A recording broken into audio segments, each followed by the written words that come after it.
They call it ghosting. They call it withdrawal. They call it cold, but they never call it what it truly is, power. Your silence is not absence. It is the sound of a mirror turning toward them. And men have always feared mirrors. You see, when you stop explaining, when you stop begging to be understood, when you stop justifying your existence, something inside him cracks.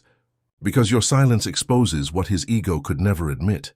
He did not love you for your voice. He loved you because your voice fed his illusion. And when the voice disappears, the illusion starves. Sigmund Freud once said, "The voice of the intellect is a soft one, but it does not rest until it is heard. But the voice of a woman's silence, that is even louder." It is not just absence of speech. It is psychological withdrawal, the cutting off of emotional oxygen. Men are taught to conquer, to pursue, to chase, to claim, but they are not taught to face the emptiness that follows once the chase ends. Carl Jung warned that most men live as prisoners of their persona, their mask. They survive through validation, through external confirmation that they are worthy, powerful, desired, and you were the mirror that reflected that image back to him. Every time you reassured him, forgave him, or tried to understand him, you kept the illusion alive. But when you became quiet, when you stopped explaining and simply withdrew, he was left alone with the one voice he cannot bear to hear, his own. That silence. It is not indifference. It is confrontation. It forces him to face the truth he has always avoided. He does not know who he is when no one is feeding his ego, and that realization to him feels like death. You have been told your silence is passive.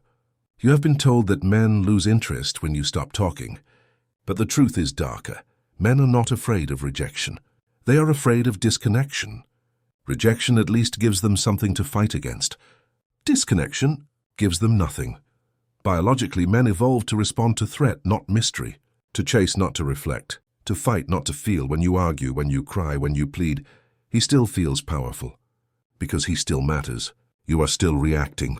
He still exists inside your emotional space. But when you go silent, you vanish from his psychological map. And that is when panic sets in. Watch him. He will project. He will provoke.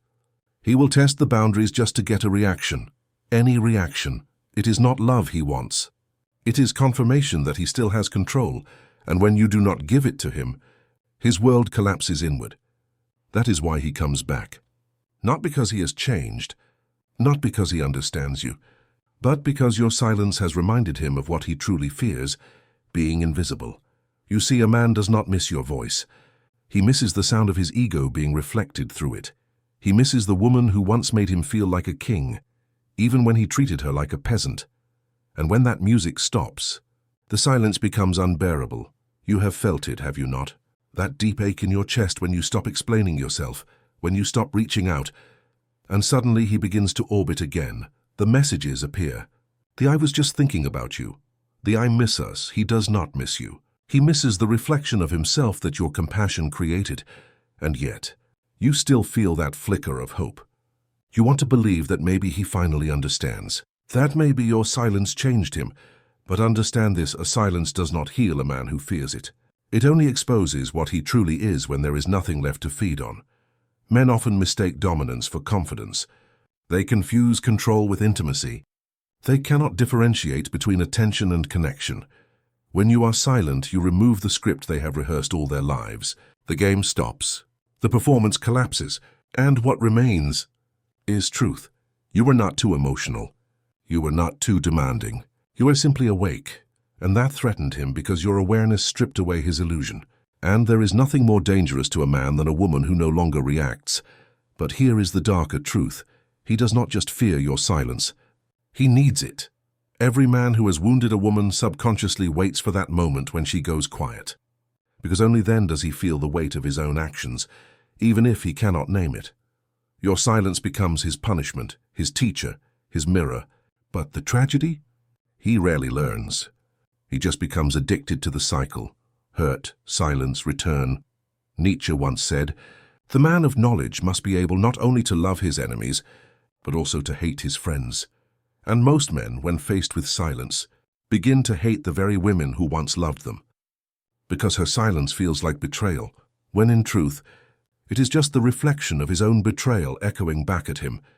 He will accuse you of being cold, detached, uncaring. He will try to rewrite the story so that he remains the victim. But that is not about you. It is the ego gasping for air in a room that no longer echoes his name. He cannot handle your silence because it means the performance is over. The illusion has ended, and without it, he has nothing left to stand on. There is a kind of freedom in silence that few ever reach. It is not a wall, it is a mirror turned inward. When you stop explaining, you begin observing. When you stop defending, you start understanding. When you stop chasing validation, you reclaim power. This is what true detachment feels like, not numbness, but clarity. You begin to see how much of love, as it is taught to women, is just conditioning. Be soft, be patient, be forgiving, but never be quiet. Because your quiet is a rebellion against every system that feeds on your reaction. And once you understand that, you start to see silence as strategy, not surrender. When you fall silent, you are no longer participating in the illusion. You are no longer giving life to a one-sided performance. You are teaching the universe and yourself that peace is more powerful than persuasion, and that terrifies men. Because they know the moment a woman chooses peace over explanation, she has finally outgrown them. That is why they cannot handle it. Because your silence means they have lost access. Not to your voice, but to your energy. It is the energy they fed on, your empathy, your forgiveness, your endless understanding. And when you cut that off, it feels like starvation. Now they must face the very emptiness they once projected onto you. They must meet themselves naked, fragile, unvalidated. And that to them feels like annihilation. So remember, when you go silent, it is not cruelty. It is consequence. It is not punishment. It is protection. Silence is not what destroys the connection. It reveals what was never real to begin with. Søren Kierkegaard once said, "The most dangerous thing is to lose oneself in the process of loving someone else." Your silence is how you find yourself again. It is the sound of your soul coming home, because once you see the dark truth, that men do not crumble when you stop talking, they crumble when you stop caring. You realize the silence was never empty. It was full of everything they could not handle: truth, boundaries, power. And once you see that truth, it can never control you again.